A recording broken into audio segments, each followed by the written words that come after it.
This video demonstrates how to use the Hidemyacc browser to try CherryProxy. First, go to the CherryProxy website.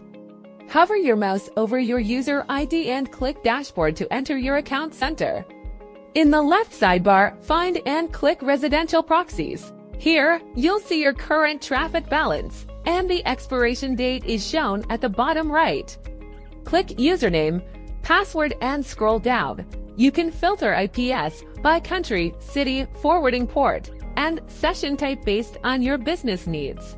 For session types, you can choose between sticky IP and rotating IP. If you select sticky IP, you'll need to set the session duration for a single IP on the right, ranging from 1 to 120 minutes.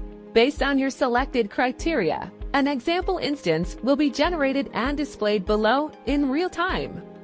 You can copy the instance and paste it into your computer's command prompt to test if it works. After testing, scroll down to set the information order and enter the quantity of IPs you need. Then click Generate. You can now click the copy button next to the command or download all the URLs below. Next, open the Hidemyacc client. In the left sidebar, find the plus icon and click it to create a new profile. You can name the profile, then click the Proxy button on the left and choose Your Proxy option. Under Proxy Type, select SOCKS 5. Paste the command you copied from CherryProxy into the field below and click Check Proxy.